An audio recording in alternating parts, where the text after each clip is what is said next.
Hello and welcome to Leveling Duo. I'm Ramie. This is Dakota. And I'm Beth. Beth is my sister and also our guest today. She's going to be telling us about Sims and why she likes it. Beth, why do you play Sims? Because when there's a big hole in your heart and in your life, you have to create a whole new life. And you do that by ruining virtual lives in a virtual city. Yes.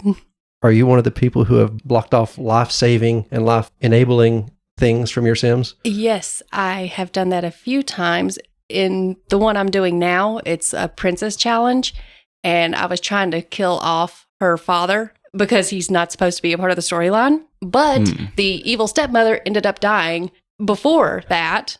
Happily ever after already. Well, I had her daughter save her, and he was still dying, and she died again. And I was like, you know what? I'm not saving you this time. We're going to change up this storyline. The dad is going to be somewhat evil, I guess.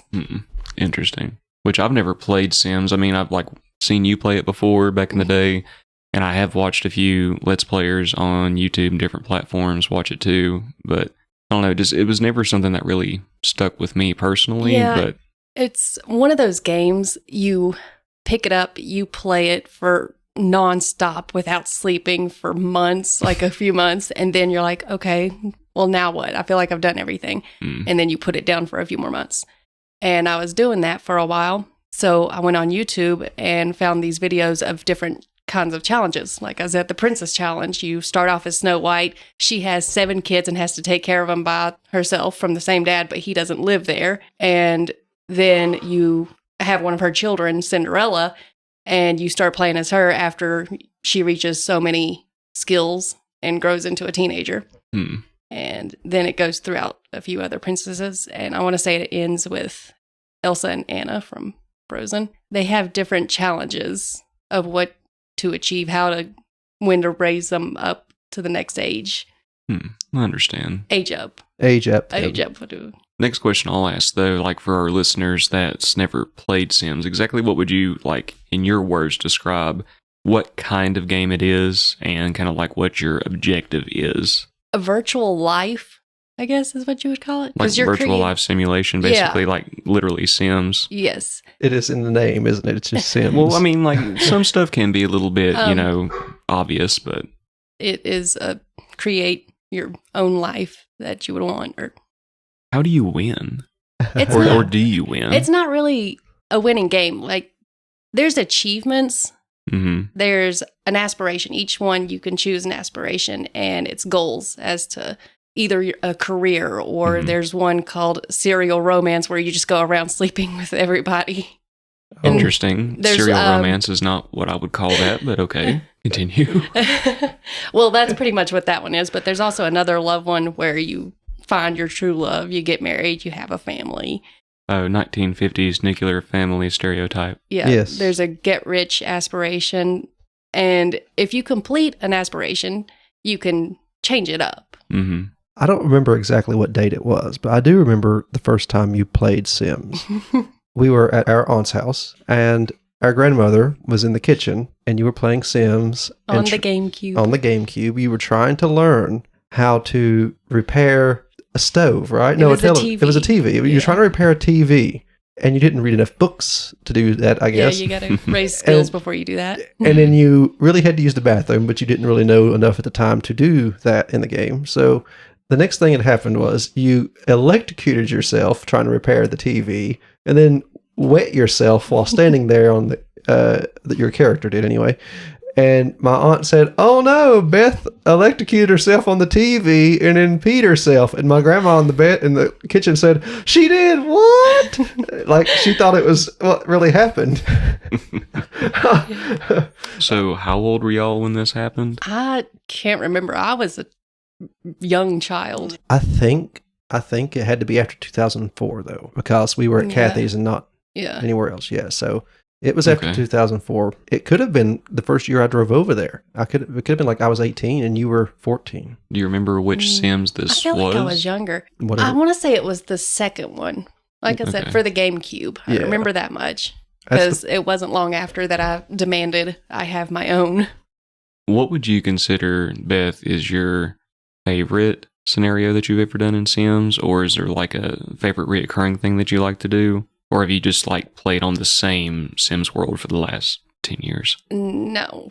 Each pack has different worlds. Well, some of the packs have different worlds, and I'll play in different worlds. The one I'm playing in now, I believe, came with the regular Sims. I also have the beach world. That's not what it's called, but it's a beachy area, and it's always sunny. It doesn't snow, and I like that.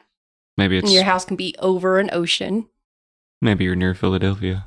It's always sunny. Both Sims 1 and 2, just so you know, were on the GameCube. So... I think it was 2. It's interesting. Unless someone just named them badly on YouTube, because that's the only thing it pulled up was the YouTube stuff. But it says Sims on GameCube, then another one says Sims 2 on GameCube. GameCube was... It's a 2015 review for the first Sims on GameCube. Remember there was like a lot of love-hate for the Nintendo GameCube back in the day.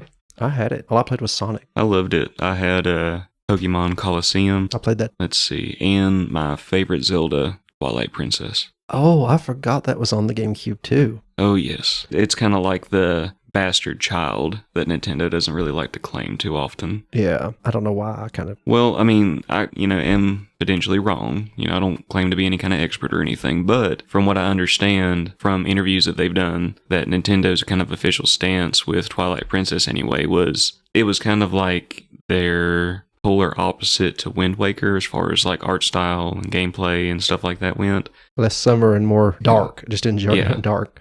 Which, I mean, like, I love that for the aesthetic as far as that goes. I was just like, finally, like, there was a kind of a more darker, mature game, but they just didn't seem to care much for that direction, so they haven't went back. I have a problem with Zelda. I don't know if it was Game Boy Advance I had it for. It was the Four Swords. And it was so wasn't it? difficult for me. It was the Four Swords, I believe. Well, now, like, as far as, like, Zelda games have come a long way from, like, the top-down adventure style from, like, stuff back on handheld, like Game Boy Advance. With Breath of the Wild, anyway, which I actually do have a copy if you'd like to borrow it, so you don't have to actually buy it. I have a copy as well, but if you want to loan her yours, have at it. Okay. Well, I'm just saying, like, either one, doesn't matter. For what? But to play. On what? The Switch. Oh, okay. It's only on the Switch. It's a Nintendo. Yeah, it's a Nintendo exclusive, as most Nintendo type. The last one won them Game of the Year. Mm-hmm. This one will have some serious competition because Starfield comes out later in the year. Mm-hmm. And even with its glitches, it's hard for Bethesda not to top the charts somehow. Look out for the dark horse that is Lord of the Rings, Adventure Golem, or whatever. Well, I also have a list of games that Joey wrote down that he has that I could play. Some of them I might not have played, but it don't really matter if I have. Yeah, like, I think you'd probably get a kick out of it anyway. Like, it's Breath of the Wild kind of broke the mold for traditional Zeldas. It's kind of like the old clockwork for that was princess or someone gets kidnapped, you got to save Hyrule. There's usually like 8 dungeons that you have to go through. Each dungeon has its own special item that you get that helps you to solve the puzzles. And then you continuously use those different items as you progress throughout the story, collecting all the different crystals or gems or instruments or stones or whatever the game decides that you need. Harmonicas. Yeah, well, I mean, like, there was a whole thing in Link's Awakening, like, when you're on the island, all the different treasures that you get are different instruments from each of the dungeons because you're having to wake the windfish. Yeah, I've heard of such. But Breath of the Wild broke the mold with that because it was pretty much the first open world Zelda. So, like, literally from the start of the game, if you want to, you can go directly to the final boss. Like, there's speed runs where you literally go grab a stick and a pot lid, and then you, like, glitch yourself to where you, like, fly into the castle at the very end. And, like, you've got 3 hearts, you're butt-ass naked, and all you literally got is a pot lid and a stick and some ingenuity, and you're taking on the final boss of the game. That doesn't sound like it's going to turn out very well. Well, I mean, like, for the people that originally tried it, it wasn't. Trust me, I was one of those people. I was just like, I can go fight Ganon now? I was like, it's a dumb idea, but I'm going to go do it. Well, I did it. It did not end well. Not with a stick and a pot. A pot. Yeah. When you play it, you'll see it's the more approachable of, considering Skyrim might be the only game it's easier to approach. It's certainly easier than Oblivion. Kind of like around the time I feel like when Skyrim came out originally, the first release of Skyrim. 11/11/11. Yes, not like the re-releases, because there's been so many. I felt like there was kind of like a reboot to gaming genres in general for difficulty. because essentially it seemed like instead of games progressively getting harder, they decided to be like, oh, we need to appeal to more people.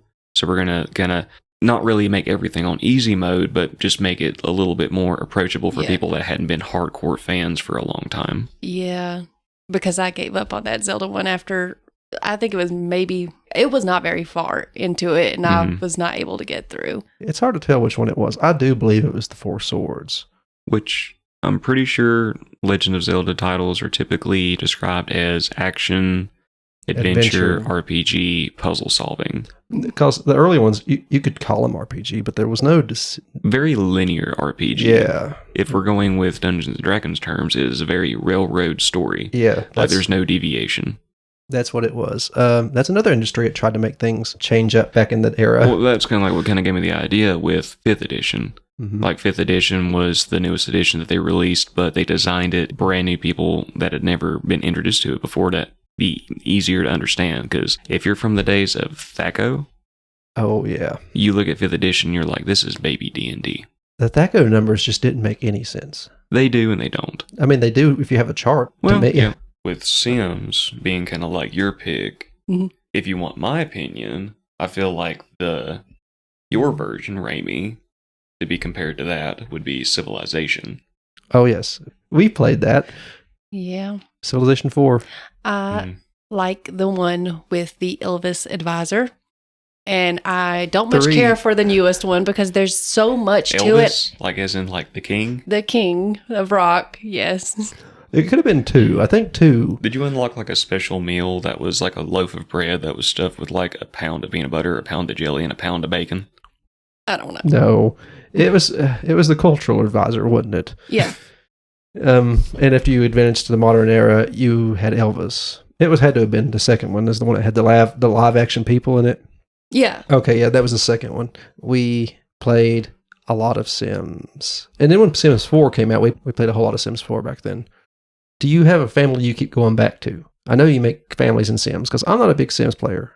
I've had them on, Game Boys and places. I've had a Sims throughout every generation, but I never stuck with it very long. I try to make me and Joey, and then we'll have a kid or two. And I usually went back to that one, but all but one of the kids has died because I play in the same world. And as you're playing in a different family, the others continue to live and age without, and they make their own decisions and everything. But what's the average lifespan for a Sim? You have different settings. You can have it on, I think, 3 settings: short, medium, and long. And I want to say mine's on long because Cinderella is taking forever to age up to an adult because she's a teenager now.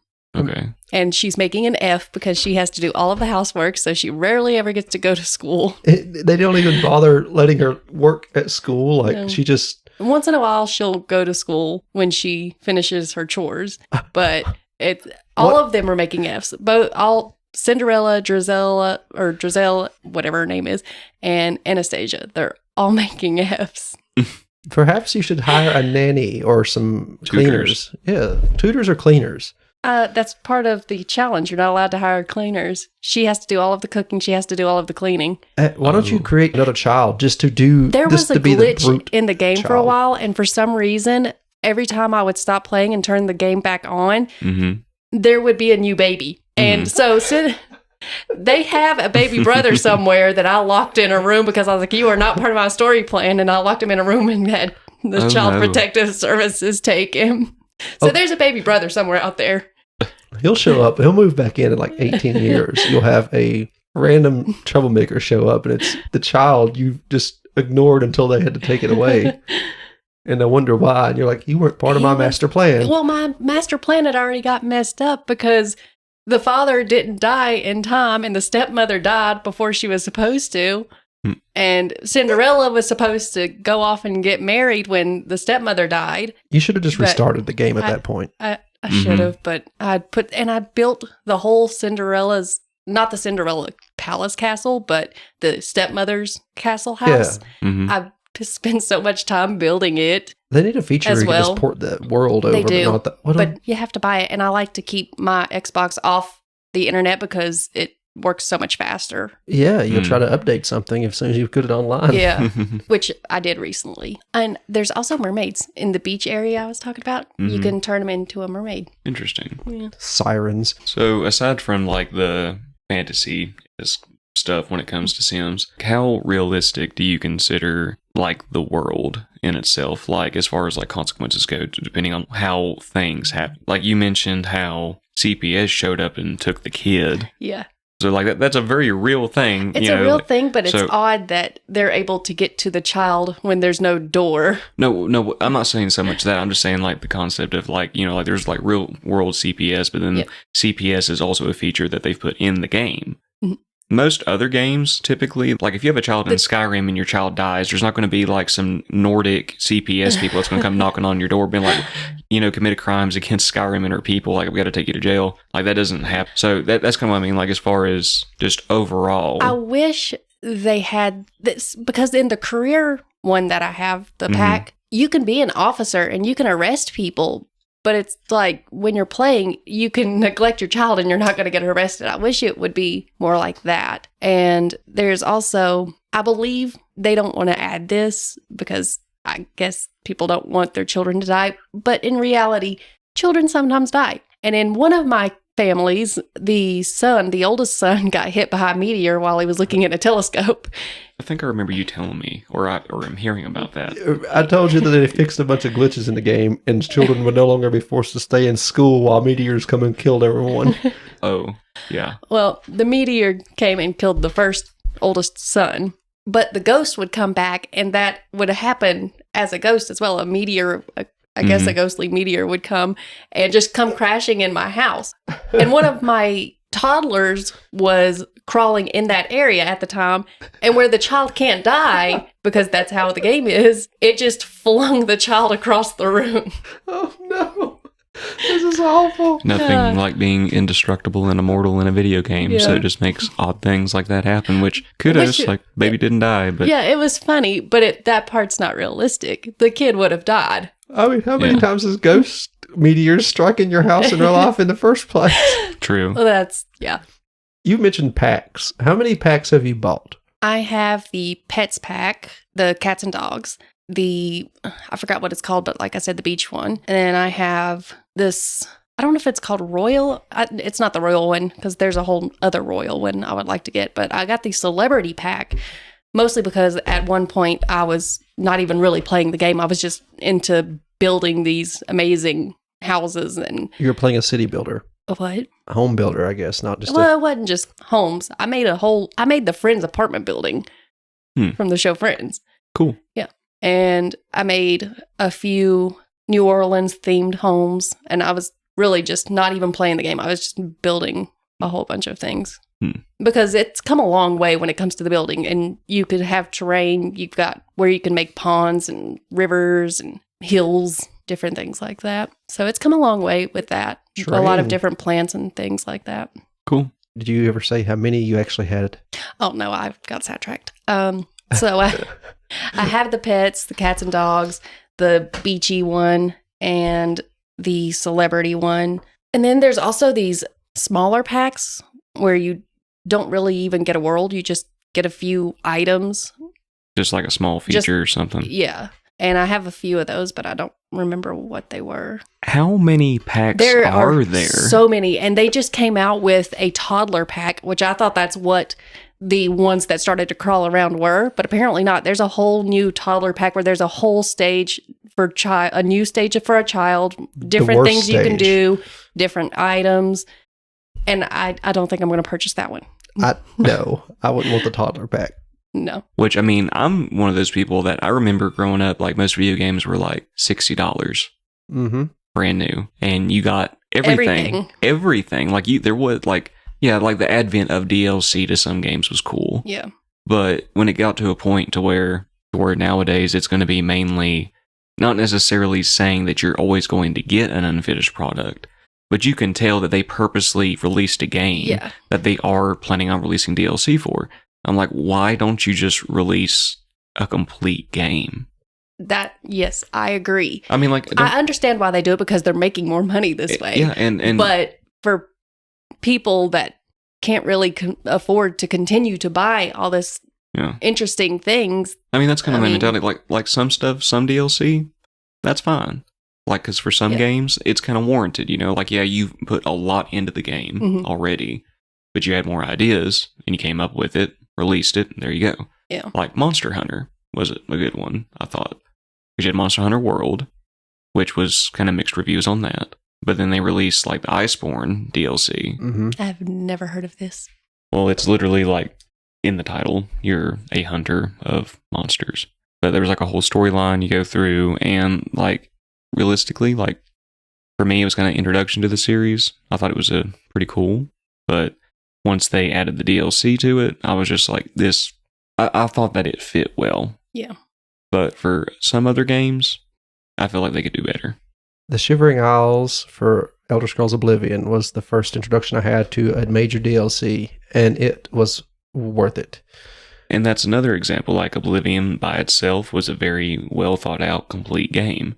Adding a DLC to that, I feel is warranted. It also had one of the worst DLCs, the Horse Armor Pack. Didn't say everything was 100% good, but... It gave you both sides of the coin there with that game. Oh, I also have the restaurant dine out pack. And for a while there, it wouldn't let you pay the tab. You just had to leave the restaurant and not pay, and then they would get angry about it. Was you happy when you had an update for that, I bet, weren't you? Yeah, with this update I did recently, I see that it's changed, which makes me wonder, there was also a glitch with the high chairs. Mm-hmm. And you would put the child in the high chair, and then the sim would take the child out, and then they'd put it back. Then they would take the child out. Then they'd put the food on the high chair without the child in it. Okay. It was so difficult. I did not put high chairs in there because the toddlers will go up and grab their own food without the high chair. Mm-hmm. I was like, I will never have another high chair again. It is not worth it. A minimalist parenting. So I wonder if they've changed that up as well with the update. I enjoy sending you links to Sims updates because they're so wild. They are just the wildest problems you find out that they've had. Another one that was so irritating that got changed with this recent update. Hallelujah. The Sims would randomly get mad. There's these minor wants, like these small ones. You don't have to do them. It's just small wants that the Sim would want to do. Like listen to the radio. They always wanted to listen to a certain type of music over and over. And if you didn't complete that small want, the Sim would go off, angry, mad, all the time. What did that do to the game? I mean, it just, they didn't want to do certain things. When they're angry or upset, like Bruno, the dog in the Cinderella one I'm playing, he keeps running away because Cinderella doesn't have a lot of time to give him attention. Pets. No. So he runs away a lot. And they'll get sad because their pet ran away. And they won't want to do something simple like paint or play an instrument or garden. Sounds like a cascade of failures. Yeah. But that was fixed.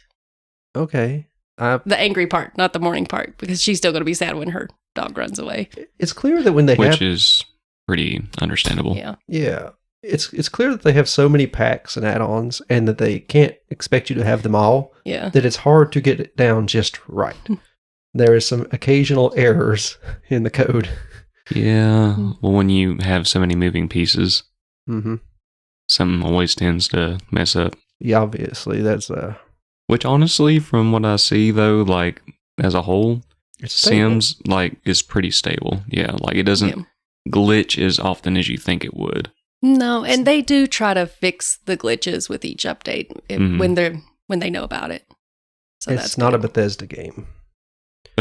The first year and a half of that it is going to be exciting. If they come out with a completely finished game, how things have changed. There was another one. I was on this Reddit page, and the question was, what items do you refuse to have in your Sims homes?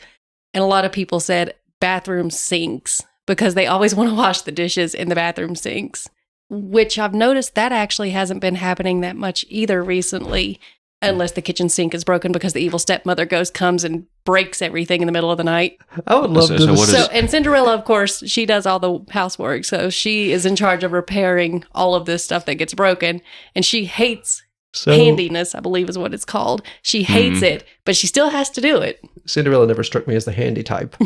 Well, she has to be. Well, I mean, like, I think that's probably like very true to the theme of the story, though, because if Cinderella loved doing housework, I don't think it would be the same fairy tale. No, she would just not leave. She would have been completely happy and content. She's just like, oh, I love living here. I am so miserable. I love it. I hope the sink breaks today. All of them. At one point, the upstairs bathroom, the toilet, the sink, and the bathtub were all broken. Then the kitchen sink was broken. And then this old record player stereo that I have was broken. Mm-hmm. The evil stepmother is not done being evil. I'm glad to see she's sticking to it. Even her advanced state of decay. Well, she should just be happy that this isn't the, I believe it's the Korean version of Cinderella. I don't know that one. It's, have you heard about it, Beth? I feel like I have. I could be wrong. It may not be Korean, but it's like over in that It's vicinity. Asian. Well, no, I wouldn't say just like specifically Asian. Like it's another continent. Yeah. Anyway, just kind of the highlight of that, Cinderella in that story, like takes some hardcore revenge against the stepmother. Yeah, I've heard that. Yeah. She basically kills one of the stepmother's daughters and then like stuffs her body into the bottom of this big barrel and then fills it up with wine and presents it to the stepmother as a gift. And she's just like, oh, this is just like the best wine ever. And she proceeds to drink it all until she gets down at the bottom and then finds the body and realizes that she's been Drinking her daughter. It's like Master Aemon. We covered an episode of Burials that this come up. I feel like that maybe that might have been inspiration for that episode of South Park with Cartman and the chili The cook-off. chili cook-off. Yeah. Yeah, I like that story better. Disney needs to get to work on that. Something tells me that they may not consider that very child-friendly. What version of the game are you playing now? What do you mean, what version? What number? Like, do you know like what like current update you're on technically? Or just in version? Are you playing 4 or 3? 4. It's 4. Okay. I want to say this is the one where you pretty much had to have the internet to play it. And I don't know how he did it, but Joey managed to make it where I can turn the internet off after I let it update and everything. Oh, yeah. And I can play it, which is wonderful. I mean, I still say the computer versions are much better, but Xbox is definitely really good too. I cannot wait until Cinderella grows up and she gets married, because the next princess is going to be her daughter, which is going to be Tiana. And her goal is obviously from the movie to own a restaurant, which I have not done yet. that's how people can pay. Cool. I mean, I've owned a store, Mm-hmm. but not a restaurant. So I cannot wait to do that. So, like, how many different professions are there in Sims? I mean, like, is it literally just as many as there are, like, in real life, or is it, like, a very, like, small designation? In the plain regular pack, there's a few of them, but I also have the career pack. Mm-hmm. So that's how I was able to be an officer, and you can be a scientist, and there's different versions of these careers. Like scientist, there's 2 different ways or 2 different paths you can take. There's also the celebrity one. Now you can be a big time celebrity, which came with this Hollywood world, I guess you would call it. It's not called Hollywood, but you could tell that's what it's supposed to be. Bollywood. Then there's the regular restaurant. You start off as a fast food restaurant worker, work your way up to a chef. And then you can be a freelance writer or freelance painter, I guess, as well. And there's different paths you can take with the writing career too. I don't think the criminal career is in this one. You know how the criminal career used to be in the others? I don't think it's in this one. Burglars aren't in this one either. Okay. They were in the second one, so Can you be a necromancer of like a Halloween pack? I don't have the Halloween pack. You should find out. If I could play as a necromancer, I would buy this game. There is something, I don't know which pack it's for, but you can bring people back to life with this book. If they're a ghost, you can bring them back to life. But there's this like wishing well, and it's really hard to get it to happen.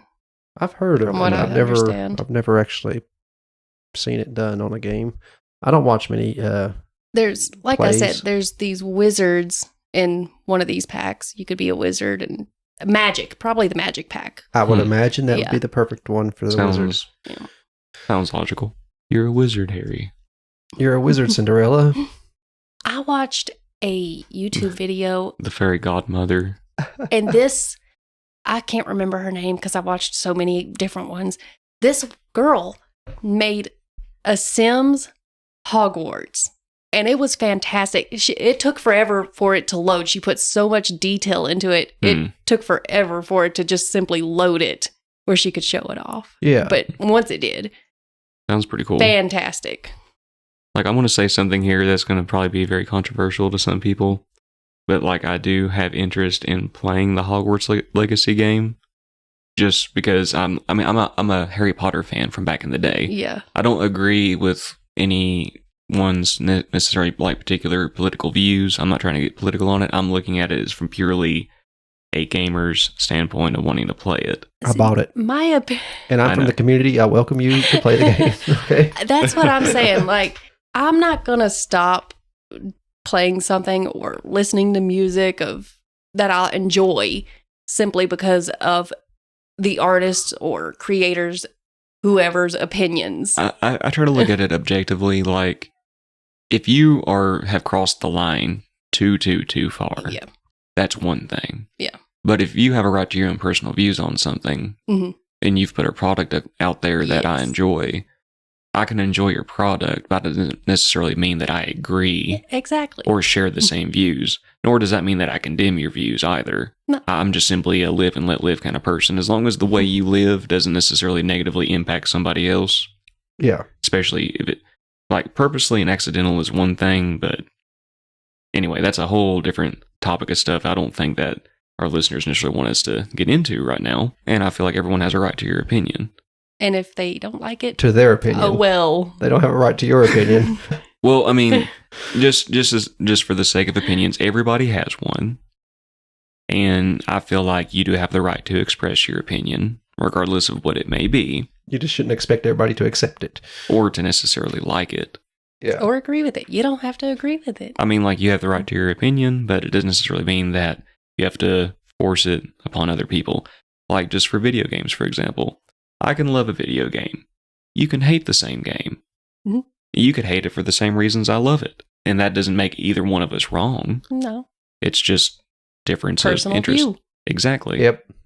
There's a lot of games I don't like that other people love. Undertale. I tried to like it. I didn't.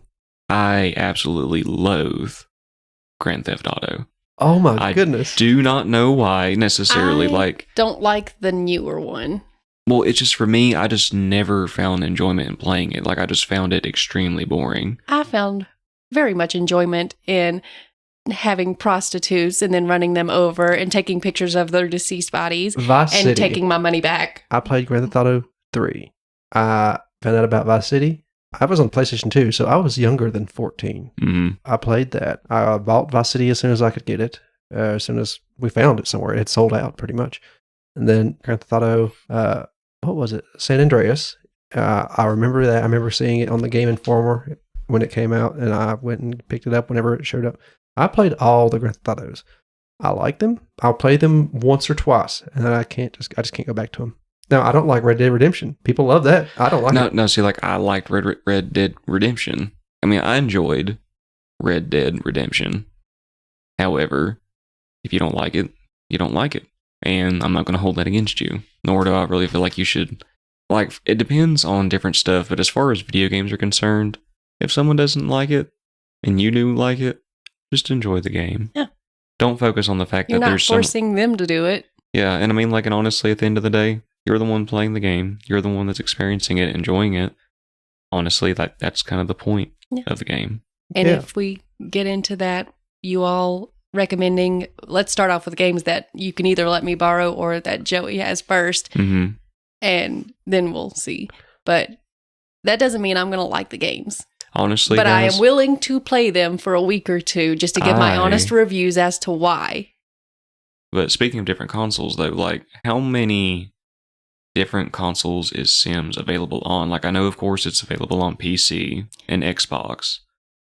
PC, Xbox, I don't know if I'm guessing PlayStation probably has it. Oh, yes. And then there's also that horrible phone version. So Yeah. it's on mobile as well, which honestly, I'm not really surprised. I wonder if it's on Switch. I don't know. It was on GameCube. I think I've looked it up on Switch and didn't find it. And that's why you're stuck playing it on the Xbox. Well, Possibly. probably better on the Xbox anyway. Maybe not. You never know. Mm-hmm. It never shows up on any of the lists of like, you know, how Civilization will show up on the eShop on sale a lot and all that. Sims has never showed up. Well, Nintendo, you can get on that. Like, you can make your own version of Sims, call it Nins. Mm-hmm. Well, they have. They tried the Sims, didn't they? They tried a version of it, I believe. Did they? They made a game where you play as your, like, it's a lifestyle game. I don't remember what it was about. I thought that was more of like just kind of like a online function to where you just kind of like play it as yourself and get to interact with other people. Like in a chat room, you just kind of moved your me about and stuff. Me, yeah. I don't remember. I can't remember. I'll look it up. I don't think it's in the least bit worth talking about an entire episode. Oh, yeah. I just, I know. I just can't remember what it was about. I thought they had tried it. There's been a lot of attempts at Sims, but it's hard to not infringe on the open lifestyle that they've got. Like, you just do what you want, build what you want, as long as you got the funds or the cheats to keep you going, you're going to keep going. That's another some of the challenges because it gets to be too easy if you put cheats in with money. It could be fun, yes, but it can also get to be too boring because everything is just so easy if you do that. I'll have to do some research. I just remembered a game that I saw Let's Play on a few years ago, but it's actually very similar to Sims. Mm-hmm. However, essentially the entire basis of the game is it's a prison. Like you're the warden. Prison Simulator? I don't think it was Prison Simulator, which I mean it could have been. I had an old one back but this one it's kind of like top down, kind of like how Sims is, and like you build the different facilities, you have to manage the inmates, you have to keep like everyone happy to a certain extent. There's like different things that happen. Sometimes there's riots, different stuff like that. And just that could possibly be like a game that I think that you might like have some interest in. Maybe. You can also, there are jail cells that you can build stuff on in this with. Which makes sense since you said that one of the professions was officer. I think can you be a judge or a lawyer? As you level up your job, you become a Supreme Court justice. Oh no! Become a Supreme Court justice, and then like you unlock like a hidden path to presidency or something. Oh, that would be the way to go on Sims. Well, with the career packs, another thing that changed up from the older ones is you are able to go and do the different goals and tasks at the job. It's with the one that came with the career packs. Bunch of mini games. Well, kind of, yeah. It's pretty much just goals. Like the Cinderella's father is a celebrity. So he goes and he does movies. You can go there and you have to take him into the hair and makeup, put his costume on, and do the acting scenes. King Charming. Yeah. And the police one, you can go arrest people, write them tickets for fighting. They are always fighting for some reason. It's the angry glitch you was talking about. Okay. I mean, if it hasn't got a necromancer, I'm still not interested, but... Well, I will try to get that pack when it goes on sale. Like, did you ever play a game or got interested in playing a game just because you thought it looked pretty? Yeah, that's part of the whole building thing that I like. Well, see, that's kind of the concept. Sims. Like, there's been some games that I've looked at and I have no idea what the game is, but I'm like, ooh, I want to play that. Yeah, you know, I mean, like... It's like, ooh, it's shiny. Mm-hmm. Like, there's a little goblin in all of us. That's another reason I like to do the building on Sims. Honestly, for me, I'm not afraid to admit it, the first game that I ever, like, just saw a trailer for and was just like, I have to play this game because how good I thought it looked, Kingdom Hearts. Oh, yeah. This trailer for those games. Which I was disappointed when Disney, yeah. I've seen a few of them. Which I was disappointed when, like, the actual gameplay didn't look as good as the trailers, but at the same time, I was like, this is okay. The game that I think looked the best, it stunned me the most, wasn't a game that I had planned on buying. I went to a GameStop to pick up another game. Mm-hmm. Xbox 360 game, and I asked them about something. It was like Rainbow Six something. I can't Rainbow Six Siege. No, it was predates Siege, I believe. Mm. And it was like Vegas or something. And I asked them, no, it was a Ghost Recon. Okay. It was a Ghost Recon game, I'm pretty sure. And I asked about it, and they said, okay, this is pretty good, but have you heard of this? And I was like, what's the difference? They said, well, one's an RPG, one's not. One's a shooter, and one will take you about 8 hours to complete, one will take you about 200. I said, well, value for money, I'll just pick up the 200. And so I picked up that one and got it home, and it was Oblivion. And nobody will say it was a beautiful game, but when I walked out of the Imperial sewers after escaping the prison and seen that huge, open, colorful world that I could just walk off on, and I did, and probably got killed by a wolf. I was just, I was stunned. No, Beautiful I do remember scene. in middle school, like that was all you could talk about. You carried around, I wish I knew who that GameStop employee was. you carried around the strategy guide for Oblivion, Yeah. like it was like the Holy Bible or something. I loved it. Still love it. I'll play the game occasionally. I like watching people play it, especially if they've never played it. It is not like Skyrim. There's so much more you could do, more personalization. Well, kind of coming back to what I said before about the whole, like, when they released games, like Skyrim was kind of like Elder Scrolls. Like, hey, here's an easier version of the game for you to be able to get into. Yeah. Oblivion was a massive hit, but Skyrim blew it out of the water. Because it was a little bit more, Approachable. yeah. Yeah. Please come back and listen to us. Beth will be a guest occasionally here and there. We might find other people to join. Beth and I have 2 other shows. One's called Horrific History and Hauntings, and the other one is called Brother Knows Quest. Horrific History and Hauntings. The title pretty much says it. It's horrific, tragic, and gruesome events in history that most history books will not tell you. And we're going to throw in some ghost hauntings and supernatural. Maybe some true crime. And yes, some true crime. If we get real lucky, we'll find some murder that turned into a ghost. I'm sure that's in there somewhere. Yeah. But it's got to be. Brother Knows Quest is a game where I try to explain to my sister about all the different tabletop role-playing games I got, but try to also not make it into just a list of rules that I read off to her. It's a lot harder than I thought it was going to be. Which, occasionally, since she's been a guest on ours, I could potentially be a guest on Brother Knows Quest, because I'm also a very avid tabletop RPG, especially Dungeons and Dragons. Dakota's the one who introduced me to tabletop role-playing games, so he'd be a great guest. And I had no idea that is the equivalent of throwing away a lit cigarette into the brush in the woods and walking away. I had no idea what I had unleashed upon the world. I knew you would be interested in tabletop RPG, but you really took off, man. Which, hey, kudos. I don't get to use half. Thank you. I don't get to use half the stuff I buy, but I do enjoy learning about it, reading it. Hey, it's just like that meme, man. The whole will I be able to buy more, RPG books when I grow up? Yes, son, but you won't have the time to play them. That's true. Or the people. Yet the worst thing, scheduling conflicts. Yep. Always find people that want to play, but no one that ever wants to. The smaller RPGs are hard to find people to play. You can find people to play D&D because everybody recognizes it, and they might not like it. Which Joey don't like D&D. It spends too much time in combat. I don't know. You're the one that told me we had to find a quicker game. Quacker. Yeah, because I want it to be quicker. Okay. Well, It just takes, like you said, the scheduling. If you can't be up until 5 o'clock in the morning, I don't know what world you live in, but I can. No. Keep that real world stuff away from my game table. But no, as far as shout out to your local game stores, if you want to check out games or find people with similar interests or trying to find gaming groups, check out your local stores. That way you can hopefully meet more people and, find common ground and maybe get introduced to something new. Yep. You never know what's going to catch your fancy. I didn't expect the little starter box back in 2017 to blossom into this mess I'm in. So much money. You can find links to all of our podcasts listed that we just talked about down here in the description below. It is Gruesome Gaming Group. Just click the link, check us out, and hopefully listen.